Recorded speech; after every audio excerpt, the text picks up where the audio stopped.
آپ روزہ مت رکھیے، آپ شراب پینا بند مت کیجیے، نہیں سزا دی جائے گی۔ اگر سزا دی جا رہی تو آپ کہیں گے مجبور کیا جا رہا ہے۔ تو معاملہ تو وہی ہے نا کہ یہاں پر ایک منٹ، یہاں ایمان لانے کے لیے مجبور نہیں کیا جا رہا ہے۔ وہاں پر عیسیٰ علیہ السلام کے ساتھ جو لوگ گئے تھے وہ اہل ایمان تھے، اہل ایمان تھے، اللہ کی ہدایت کو قبول کرنے کے لیے تیار نہیں تھے، اللہ کی ہدایت کو قبول کرنے کے لیے تیار نہیں تھے۔ یہ نہیں، ان کا مطالبہ صرف یہ تھا کہ اللہ نے یہ لکھا ہوا دیا ہے، ہم نے تو دیکھا نہیں ہے نا، ہم کیسے مان لیں کہ اللہ کی طرف سے ہے؟ اللہ تعالیٰ کو ہم دیکھ لیں، اللہ تعالیٰ ہماری نظروں کے سامنے حوالے کرے تو ہم مان لیں گے۔ ان کی طرف سے یہ نہیں تھا کہ وہ سرے سے ریجیکٹ کر رہے تھے کہ اللہ کا تعالیٰ کو دیا ہوا نہیں ہے، ایک خیال یا ایک شبہ یا ایک وسوسہ شیطان نے ڈال دیا تھا جس کا انہوں نے مطالبہ کر دیا۔ اس طرح کی خیالات اور وسوسے تو پتہ نہیں کس کے ذہن میں شیطان ڈالتا رہتا ہے اور آتا رہتا ہے نا۔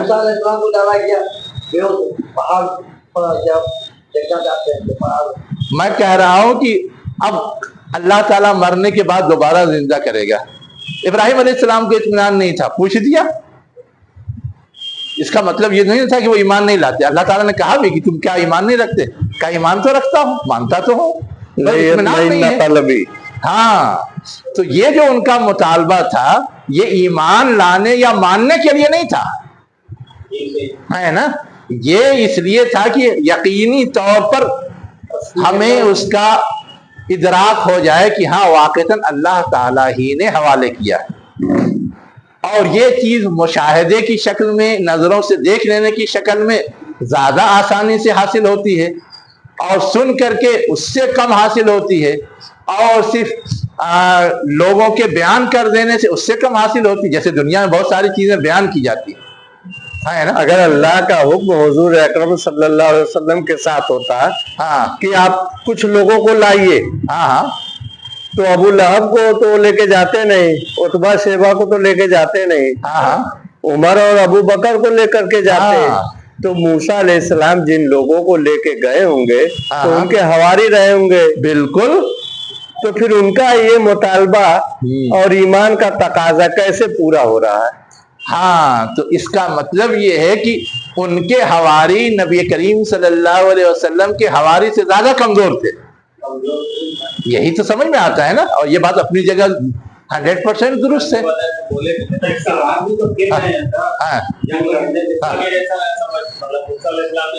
ہاں، مگر موسیٰ علیہ السلام پر ایمان لانے والوں نے تو کیا دیا، جاؤ تم اور تمہارا خدا لڑے، تو وہ کمزور تو تھے ہی۔ نبی کریم صلی اللہ علیہ وسلم پر ایمان لانے والے اس سے اعلیٰ تھے، انہوں نے نہیں کہا، انہوں نے کہا نہیں ہم تو آپ کا ساتھ دیں گے، ہم آپ کی بات مانتے ہیں، آپ جو کہہ رہے ہیں وہ صحیح ہے۔ تو وہ فرق تو ہے کہ ان پر ایمان لانے والے ایمان کے اتنے اعلیٰ مقام پہ نہیں تھے جتنے اعلیٰ مقام پہ صحابہ کرام تھے۔ تو یہ تو ایسا محسوس ہو رہا ہے جو 70 لوگ گئے تھے ان سے اچھا ایمان ہم لوگوں کا ہے۔ دیکھا، بڑے ایمان کا دعویٰ رکھنے والے ہیں، ان سے اچھا ہی ہوا۔ ہم تو نہیں مطالبہ کرتے، ہم تو یقین رکھتے ہیں۔ اچھا، مطالبہ نہیں کرتے، یقین رکھتے۔ ایک منٹ، بہت مضبوط ایمان ہے نا ان کا، تھوڑا سا چیک کر لیجیے، ہے نا، تھوڑا سا چیک کر لیجیے، ہے نا۔ حضرت ابو بکر رضی اللہ عنہ کے زمانے میں لوگوں نے زکوٰۃ دینے سے انکار کیا، ارتداد میں مبتلا ہونے لگے، ہے نا۔ تو ابو بکر رضی اللہ عنہ نے کہا کہ میں تو جنگ کروں گا ایسا کرنے والوں سے، اور لوگوں نے سمجھانے کی کوشش کی کہ یہ ایمان لانے والے لوگ ہیں، آپ ان سے کیسے جنگ کریں گے؟ تو انہوں نے کیا پیش کیا، اَيُنْقَصُ هَذَا الدِّينُ وَأَنَا حَيٌّ، کہ دین میں کمی کی جائے گی اور میں زندہ رہوں، یہ نہیں ہو سکتا۔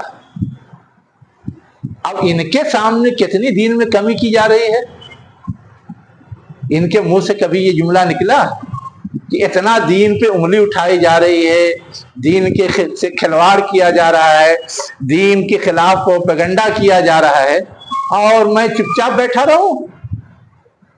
تو کہاں میں اس کے خلاف کچھ نہ کروں؟ چپ چاپ کہاں بیٹھتے ہیں؟ حضرت ابو بکر رضی اللہ تعالیٰ عنہ تھے، ان کے ہاتھ میں طاقت تھی، اس وقت بادشاہ تھے، وہاں کے خلیفہ تھے۔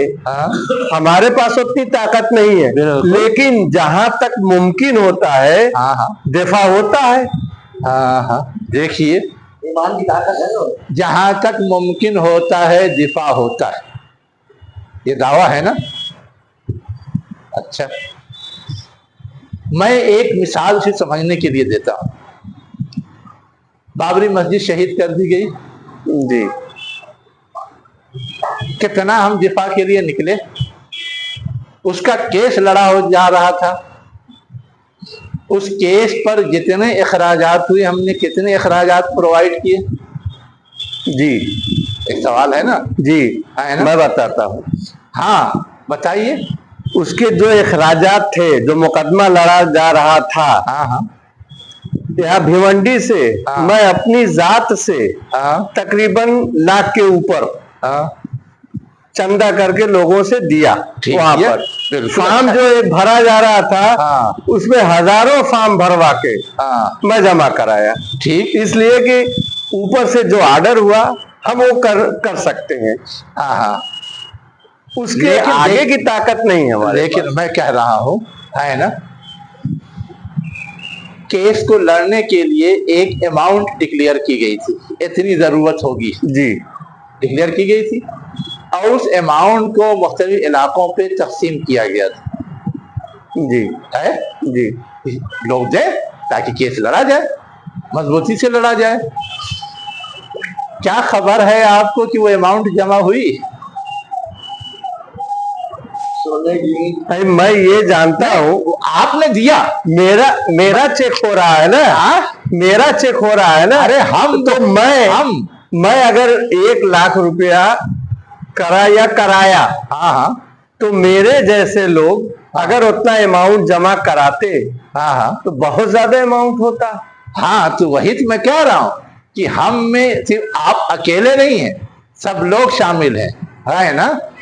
اور سب لوگ اگر وہ مقدار پوری کر دیتے تو ہم کا دعویٰ صحیح ہوتا، لیکن وہ مقدار پوری نہیں کی تو ہم کا دعویٰ کوشچن مارک ہے۔ میں سے وہ کہہ رہا ہوں، ہم کا دعویٰ کوشچن مارک ہے۔ ہاں چلیے، تو میں یہ کہہ رہا تھا کہ یہاں جو کہا گیا فلما اخذتہم الرجفۃ، پس زوردار حرکت نے یا زلزلہ نے کیا کیا، ان کو پکڑ لیا۔ تو بیچ کی کڑی بیان نہیں ہوئی ہے، جو میں نے ابھی تھوڑی سی ڈیٹیل بتائی، جی ہے نا۔ جب ان کو پکڑ لیا اور وہ پریشانی مبتلا ہو گئے، چاہے پہاڑ ان کے اوپر جھکا دیا گیا ہو، چاہے بے ہوش ہو گئے ہوں، چاہے مر گئے ہوں، کچھ بھی ہو، تو اب موسیٰ علیہ السلام کو فکر ہوئی کہ میں تو چنیدہ لوگوں کو لے کے آیا تھا، ان کا یہ حال ہے، اور یہ بھی اگر ختم ہو گئے تو میں پھر کیا کروں گا؟ تو اس وقت انہوں نے اللہ تعالیٰ سے دعا کی، وہ یہاں نقل ہوئی، قال رب لو شئت اہلکتہم من قبل و ایایا، کہ آج تو نے ان کو پریشانی میں ڈال دیا ہے، یا کچھ کرنے کے لائق نہیں رہ گئے، یا مار دیا ہے، بے ہوش کر دیا، جو بھی کر دیا ہے، تو آج سے پہلے بھی یہ کر سکتا تھا، ہے نا۔ آج سے پہلے بھی کر سکتا تھا، مطلب ہے کہ ان کو بھی مار سکتا تھا، ہلاک کر سکتا تھا، مجھ کو بھی مار سکتا تھا، ہلاک کر سکتا تھا۔ آج جو تو یہ کر رہا ہے، اس میں 2 مسئلے میرے لیے پریشان کن ہیں۔ ایک تو یہ ہے، یہ اپنی اپنی جگہ ہوتے، وہاں ان کے پہ موت طاری ہوتی یا کوئی اور حادثہ گزرتا تو مجھ پر الزام نہیں آتا، اور یہاں یہ کہ میں لے کے آیا ہوں اور یہاں یہ ختم ہو جائیں گے تو مجھ پر الزام آئے گا کہ موسیٰ نے ایسا کر دیا۔ موسیٰ کی وجہ سے ایسا ہو گیا. اب یہ چیز تو میرے لیے بڑی سنگین ہے. ایک بات. دوسری بات یہ ہے کہ یہ جتنے بھی ہیں نا، مان لیا خطا کار ہیں، لیکن خطا کار کو بھی سنبھلنے کی مہلت دی جاتی ہے نا. اگر تو نہیں مہلت دینا چاہتا تھا تو جس وقت انہوں نے خطا کی تھی اسی وقت ان کو مار سکتا تھا. اتنی مہلت دینے کے بعد آج مار رہا ہے، تو یہ تو مجھے نہیں لگتا کہ اس کا سبب کیا ہے نا. یہ دو انداز سے اس آیت کو یا ان کی اس دعا کو سمجھا گیا ہے. اس انداز سے ابھی بات پوری اس کے بعد سوال ہے نا. تو دعا کا ایک حصہ یہ ہے کہ اگر تو چاہتا تو پہلے ہی مجھے اور ان کو ہلاک کر دیتا. اتہلکنا بما فعل السفہاء منا، کیا تو ہمیں ہلاک کر دے گا ان لوگوں کی وجہ سے جو ہم میں سے بے وقوف ہیں. انہوں نے کوئی کام کیا، کوئی حرکت کی. اب اس میں تھا کیا کہ جو لوگ بچڑا بنا کے پوجنے والے تھے ہے نا، سب کے سب تو نہیں تھے. اس میں آگے آگے تو سامری تھا، سامری کا کچھ ساتھ دینے والے تھے. ہارون علیہ السلام تو نہیں تھے ان کا ساتھ دینے والے. اس میں 3 طرح کے لوگ ہو گئے، مختلف طرح کے لوگ تھے. اچھا، یہ چونکہ اپنی قوم میں سے چن کے لے کے آئے تھے تو ظاہر ہے کہ اس خطا کاروں کو تو نہیں لے کر کے آئے تھے. جو سنجیدہ، سوجھ بوجھ اور شریف اور متقی لوگ تھے ان کو لے کر کے آئے تھے. تو بے وقوفی یا غلط حرکت تو کی ان لوگوں نے، اور یہاں آئے وہ تو اب ان کے ساتھ یہ صورتحال پیش آ رہی ہے. ان کو کس بنیاد پہ ہلاک کیا جا رہا ہے یا سزا دی جا رہی ہے؟ ان کا قصور تو نہیں. اسی کو سوالیہ نشان کے طور پر انہوں نے پیش کیا. تو لیکو نا، کیا تو ہم کو اور ہمارے ساتھ جو 70 لوگ آئے ہیں ان کو ہلاک کر دے گا اس کے سبب جو ہم میں سے کچھ بے وقوفوں نے کیا ہے. جس نے کیا ہے اس کو ہلاک کیا جاتا. یہ تو قرین قیاس تھی بات. لیکن جس نے نہیں کیا ہے، اور نہیں کرنے والوں میں کم سے کم میں تو ہوں ہی، نہیں کرنے والوں میں کم سے کم ہارون تو ہے ہی جو میرے ساتھ آئے ہیں اور وہاں انہوں نے نہیں مانا تھا. اتنا تو ڈکلیئرڈ ہے. باقی اور بھی لوگ رہے ہوں گے جس کی صراحت نہیں. تو دعا کا ان کے دوسرا حصہ یہ ہے. ابھی ایک تیسرا حصہ اور ہے. ان ہے الا فتنتک، یہ ہے. یہ کا مطلب ان کا بچڑا بنا کر کے پوجنا جو ہمارے بے وقوفوں نے کیا، یہ تو تیری طرف سے آزمائش تھی. تو چیک کرنا چاہتا تھا کون اپنے ایمان پر ثابت قدم ہے اور کون ایمان میں کمزور ہے، ڈاوا ڈول ہے، کسی بھی وقت پھسل جائے گا. یہ چیک کرنا چاہتا تھا. تو اس آزمائش میں اگر کچھ لوگ پورے نہیں اترے ہیں تو سزا کے مستحق تو وہ ہیں، اور آزمائش کے بعد سنبھلنے کا موقع دیا جاتا ہے. یہ ان کی دعا کا لب لباب تھا. ایک منٹ ابھی پورا سنیے، بات پوری سن لیجئے. مجھے معلوم ہے کتنے سوالات ابھریں گے ہے نا، لیکن ہو سکتا ہے بات کے بعد سوالات کم ہو جائے. ورنہ وہی باتیں جو ابھی میں باقی بتاؤں گا آپ سوال اٹھا دیں گے، پھر رک جائے گا. آیت پوری ہو جانے دیجیے. اس کے بعد کا تُذِلُّ بِهَا مَن تَشَاءُ، یعنی جو آزمائشی سلسلہ ہوتا ہے دنیا کے اندر، اس آزمائش میں ہر ایک پورا اترے یہ تو ضروری نہیں ہوتا. کچھ لوگ گمراہ ہو جاتے ہیں، کچھ لوگ راہیاب رہتے ہیں. اسی کا تُذِلُّ بِهَا مَن تَشَاءُ، یعنی اس فتنے کے ذریعے تو گمراہ کر دیتا ہے جسے تو چاہتا ہے، اور راہیاب کرتا ہے جسے تو چاہتا ہے، رہنمائی دیتا ہے. کیا کرتا ہے؟ رہنمائی دیتا ہے جسے تو چاہتا ہے. انت ولینا. اب اس آزمائش میں ہماری سرپرستی کون کرے گا؟ آپ. تو ہے. انت ولینا، اے رب تو سرپرستی کرنے والا ہے ہماری، ہے نا. فاغفر لنا، یقیناً اس آزمائش میں ہمارے لوگ پورے نہیں اترے ہیں، لیکن سرپرستی تیرے ذمے ہے. تو اگر بخش دے اور صحیح ٹریک پہ چلانا چاہے تو یہ ناممکن نہیں. اسی کہا فاغفر لنا وارحمنا وانت خیر الغافرین، یعنی بخش دے اور رحم کر، اور تو بہترین بخشنے والا ہے. بخش دے گا، آئندہ کے لیے موقع فراہم کر دے گا، تو یہ تیری نوازش ہوگی. یہ دعا انہوں نے کی. اب اس دعا کے نتیجے میں ابھی آگے اور وہ چاہتے کیا تھے، اگلی آیت میں ہے وَاكْتُبْ لَنَا فِي هَذِهِ الدُّنْيَا حَسَنَةً، اس دنیا میں بھی ہمارے لیے بھلائی لکھ دے، وَفِي الْآخِرَةِ، اور آخرت میں بھی. تو مطالبہ تو سارا کر لیا، لیکن کچھ ذمہ داری قبول کرنا پڑے گا نا. تو اس ذمہ داری کو اب یہاں قبول کر رہے ہیں. اِنَّا هُدْنَا إِلَيْكَ، غلطیاں ہوئی ہیں، آزمائش میں ہم ناکام ہوئے ہیں، لیکن ہم تیری طرف پلٹ رہے ہیں، تجھ سے رجوع کر رہے ہیں، تجھ سے معافی چاہ رہے ہیں. اِنَّا هُدْنَا إِلَيْكَ، یہ ہدا یہدی سے ہدنا نہیں ہے، یہ ہاذا یہودوں سے، جس کے معنی رجوع کرنا، پلٹنا ہوتا ہے. اِنَّا هُدْنَا إِلَيْكَ، اب یہاں انہوں نے گویا اپنی طرف سے توبے کا مظاہرہ کر دیا. اب جب توبہ ہو گیا تو اللہ تو بخش ہی دے گا، ہے نا. تو اب اللہ تعالیٰ نے کیا جواب دیا؟ قَالَ عَذَابِي أُصِيبُ بِهِ مَنْ أَشَاءُ، میرا عذاب اس کو پہنچے گا جسے میں چاہوں گا. اب جسے میں چاہوں مطلب ہے کہ جو توبہ نہیں کرے گا اسے عذاب پہنچے گا. وَرَحْمَتِي وَسِعَتْ كُلَّ شَيْءٍ، اور میری رحمت تو ہر ایک کو وسیع ہے. یعنی دنیا میں تو ہر ایک کو وسیع ہے، آخرت میں ہم عذاب دینے والے ہیں نا. بہت حد سے کوئی تجاوز کرتا ہے تو دنیا میں عذاب ملتا ہے، ورنہ ہر ایک کو تو نہیں ملتا.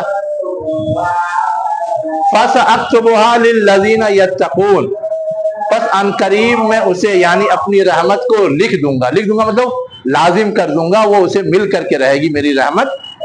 کس کو؟ لِلَّذِينَ يَتَّقُونَ، جو ڈرتے ہیں. وَيُؤْتُونَ الزَّكَاةَ، اور زکوٰۃ دیتے ہیں. وَالَّذِينَ هُمْ بِآيَاتِنَا يُؤْمِنُونَ، اور ہمارے آیات پر ایمان رکھتے ہیں. یہ گویا اللہ تعالیٰ نے شرط لگا دی کہ میری رحمت ملے گی تو، لیکن یہ تین چیزیں کرنی ہوں گی. یتقون، تقوی اختیار کرنا پڑے گا، تقوی اللہ جسے کہتے ہیں. اور عملی زندگی میں سدھار آنا چاہیے، زکوٰۃ جس کا سمبل ہے.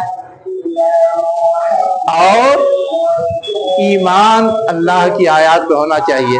آگے پھر وہی نہیں، مانوں گا نہیں، مانوں گا نہیں، مانوں گا نہیں. استقامت جسے ہم کہتے ہیں وہ ہونا چاہیے. یہ ہے ٹوٹل بات. اب سوال کیا کیا تھا اٹھائیے. میں یہ پوچھا تھا کہ ان کو جو موت آئی وہ کیا بچے کی پوجا پہ چلے آئی؟ انہوں نے کہا کہ ہم اللہ کو جب تک دیکھیں گے نہیں اس کو. ٹھیک ہے، لیکن ٹھیک ہے، میں نے یہ نہیں کہا کہ بچڑے کی پوجا کی وجہ سے آئی. وہ تو یہ کہ وہ گئے اور ان کی طرف سے یہ مطالبہ ہو کہ دیکھیں گے نہیں، اس وقت تک مانیں گے نہیں، ہے نا. دو واقعہ ہے اس میں. ایک واقعہ یہ ہے کہ بچڑے کے پوجا سے پہلے جو لوگ گئے تھے انہوں نے تو ان کے ساتھ تو یہ تھا ہی نہیں، وہ تو صرف دیکھنے کا مطالبہ تھا. بچڑے کے پوجا کے بعد اگر وہ گئے ہیں، اس وقت بھی وہاں پہنچ کر کے پہلے ان کی طرف سے اپنی غلطی کا اظہار ہونا چاہیے. اللہ تعالیٰ نے کس لیے بلایا تھا یہ کلیئر نہیں کیا، لیکن ظاہر ہے کہ اللہ تعالیٰ یہ دیکھنا چاہ رہا تھا کہ دل نرم پڑے یا نہیں، غلطی کا احساس ہوا یا نہیں، ندامت پائی جا رہی ہے یا نہیں، وہ چیک کرنا تھا. تو جا کر کے اگر کوئی اپنی غلطی کا اظہار کرتا ہے، معافی تلافی کرتا ہے، اس کا مطلب ندامت پائی جا رہی ہے. لیکن اب یہ جانے والے یہ سمجھ رہے ہیں کہ ہم نے نہیں کیا، ہمیں کیا لینا دینا. یہ نمائندگی کرنے گئے تھے نا، چاہے انہوں نے نہیں کیا تھا، لیکن نمائندہ بن کے جانے کی صورت میں تو اس کو بھی اپنے آپ کو اس میں شامل رکھنا رہتا ہے. تو اب یہ ساری تصریحات یہاں نہیں ہیں، لیکن ان کی کتابوں میں ہیں جو اس کو دو واقعہ مانتے ہیں.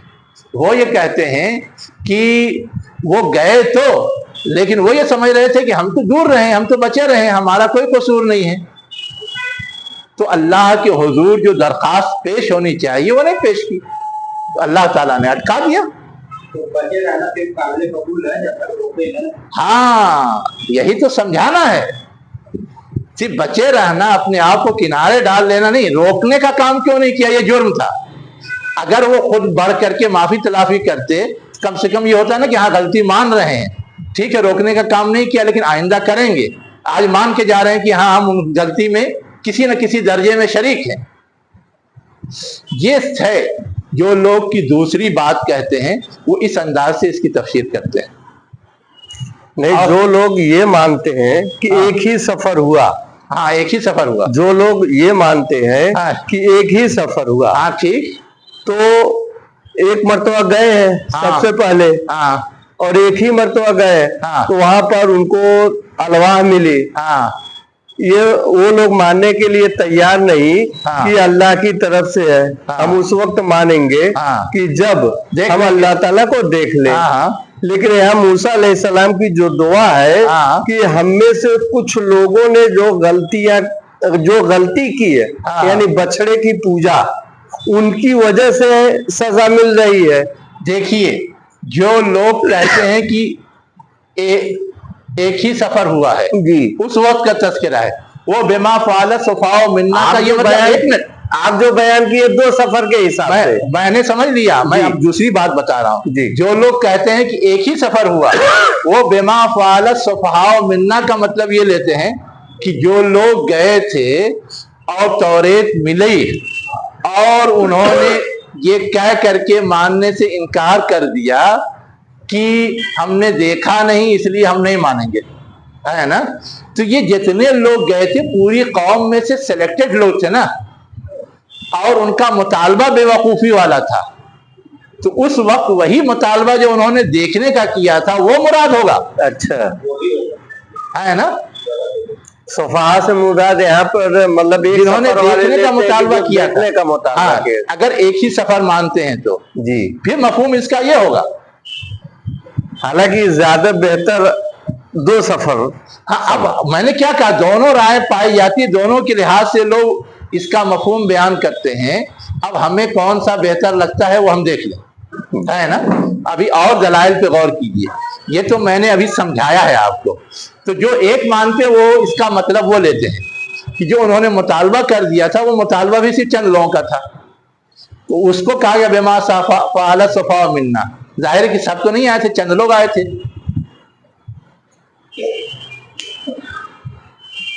اور کیا سوال ہے؟ بس سوال ختم. میرا تو وہی سوال تھا. چلیے ہو گیا ختم. اب اگلی آیت جو ہے اصلاً یہ پچھلا قصہ سنا کر کے حضور کے زمانے میں جو لوگ موجود تھے اہل کتاب میں سے، اور خاص طور سے بنی اسرائیل میں سے، موسیٰ علیہ السلام کے نسل میں سے، ہے نا، ان کو اب کچھ دعوت دی گئی. یہ بیک گراؤنڈ سنا کر کے کہ دیکھو تمہارا پچھلا ریکارڈ یہ ہے نا، آج پھر اسی ریکارڈ کو دہرانا چاہتے ہو یا کچھ اور کرنا چاہتے ہو، ہے نا. تو اس کو اس آیت میں بیان کیا گیا ہے. الذین یتبعون الرسول النبی الامی الذی، وہ لوگ جو اس رسول کی اتباع کرتے ہیں جو نبی بھی ہے امی بھی ہے. اب نبی کا مطلب تو خبر دینے والا ہوتا ہے، امی کا مطلب ان پڑھ بھی ہو سکتا ہے.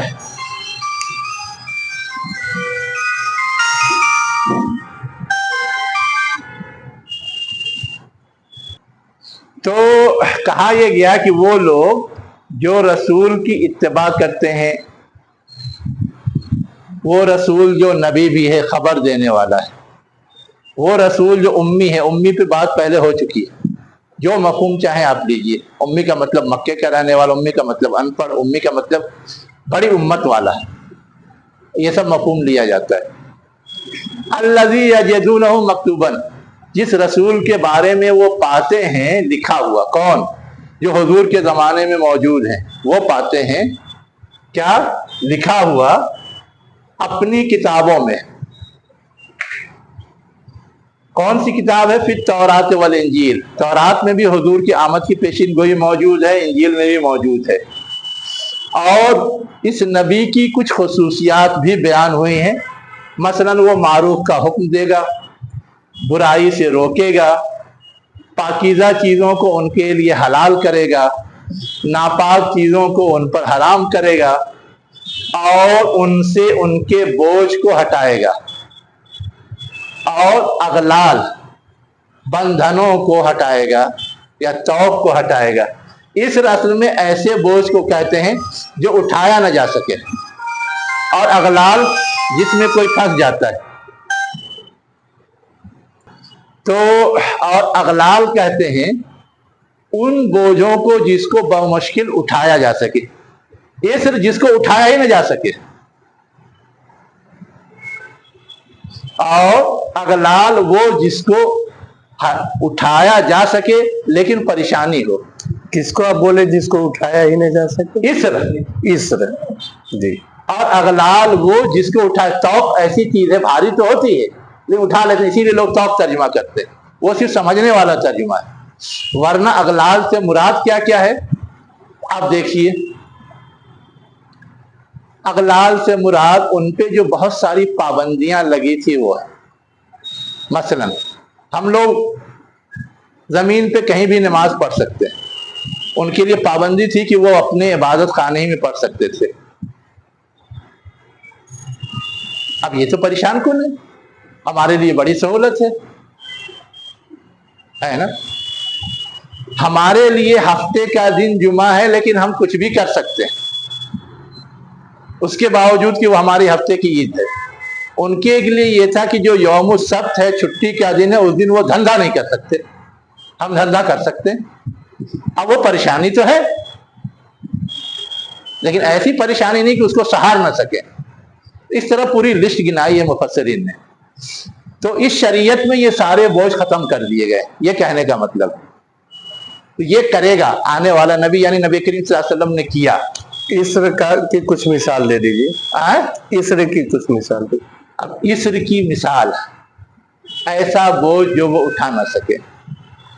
اب ان کے اوپر ایسا کون سا بوجھ ڈالا گیا تھا ذرا آپ غور کیجیے جس کو وہ اٹھا نہیں سکے.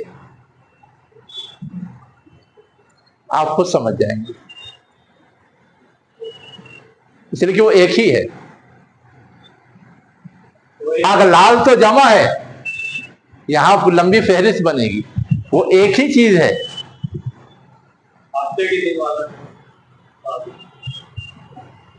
ان کو دنیا کی امامت کی پیشوائی دی گئی اور اتنا مہلت دیا گیا، لیکن کسی مہلت سے فائدہ اٹھا کر کے وہ اپنے آپ کو ثابت نہیں کر سکے کہ ہاں ہم دنیا کی امامت کی پیشوائی کی کا حق ادا کرنے کے لائق ہیں. اب ان سے وہ چھین لیا گیا اور امت مسلمہ کو دیا گیا. امت نے حضور کے زمانے میں بھی دکھایا کہ ہاں ہم اس لائق ہیں، اور بعد کے ادوار میں بھی، حتیٰ کہ قیامت سے پہلے بھی خلافت اللہ میں ناجی نبوہ قائم کر کے دکھائے گی. یہ ہے اس سے مراد. چلیے اب آگے کیا کہا ہے؟ کانت علیہم، وہ بوجھ جو ان کے اوپر تھے. فالذین آمنوا بہ، پس وہ لوگ جو ایمان لائے اس پہ، یعنی اس نبی پر جس کے بارے میں خبر دی جا رہی ہے.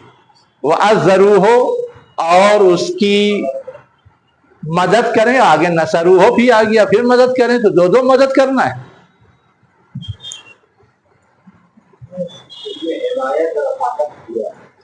حمایت کریں اور مدد کریں. تو حمایت اور مدد میں کیا فرق ہے؟ ہلکا سپورٹ، بھاری سپورٹ. اصل میں ایک ہے کسی کو خود مدد دینا، اور ایک ہے کسی کو دوسرے کے خلاف مدد دینا. الضروح کا مطلب یہ ہے کہ نبی کو سپورٹ دیں، اور نصروح کا مطلب ہے کہ دشمن کے مقابلے میں سپورٹ دیں، دشمن کو نقصان پہنچائیں. یہ ہے جو فرق کرتے ہیں ہمارے. اصل میں ہم اگر اظہار باندھ رہے ہیں تو ہم اپنے لباس کو سپورٹ دینا، اس سے غیر کا کوئی تعلق نہیں ہے نا. ہم مالی اعتبار سے کمزور ہیں، ہماری کوئی مدد کر رہا ہے تو صرف ہم کو شخصی طور پہ سپورٹ دے رہا ہے، غیر کا اس سے کوئی تعلق نہیں. ہم اگر افرادی لحاظ سے کم ہیں، کوئی ہماری مدد کے لیے ہمارا ساتھ دیتا ہے، ہمارے ساتھ چلتا ہے، ہماری اتباع کرتا ہے، اس سے بھی ہماری عزت بڑھتی ہے، ہمارا وقار بڑھتا ہے، یہ بھی ہماری حمایت ہے. لیکن کوئی ضروری نہیں کہ دشمن کے مقابلے میں وہ لڑے. تو یہ جو مدد کی ایک قسم ہے ابتدائی انداز کی، جو شخصی طور پر نفع بخش ہوتی ہے، یا جس میں دشمن جس سے زیادہ خطرہ ہوتا ہے ایسا کوئی خطرہ نہیں ہوتا ہے نا، صرف ہمیں ایک امداد مل جاتی ہے، اس کو بولتے ہیں الضروح اور نصرو، جہاں خطرہ مول لے کر کے مدد کی جائے. یہ فرق کرتے ہیں عموماً، ابھی اور ڈھونڈیے. اور جو پیروی کریں اس نور کی، مراد قرآن ہے، جو نازل کیا گیا ہے اس کے ساتھ، اور وہی لوگ کامیاب ہونے والے ہیں. تو گویا حضور کا تعارف کرایا گیا ان سے کہ اب تاریخ میں تو تمہارا یہ بگڑا ریکارڈ تھا، لیکن ایک چانس اور ملا ہے. یہ جو نبی آیا ہے تمہارے لیے بھی سہولت فراہم کرنے والا ہے، تمہارے لیے بھی سپورٹر بننے والا ہے، تمہاری بھی نجات کا ذریعہ بننے والا ہے. اس کو مان کر کے ایک چانس اور ہے کہ تم اپنے آپ کو کامیاب کر لو، اور اگر نہیں مانو گے تو اپنے آپ کو ناکامی کے گڈھے میں ڈھکیل دو گے. یہ سمجھایا گیا ہے. تو آج کی بات یہی ختم کرتے ہیں، پھر انشاءاللہ آگے. وآخر دعوانا ان الحمد للہ رب العالمین.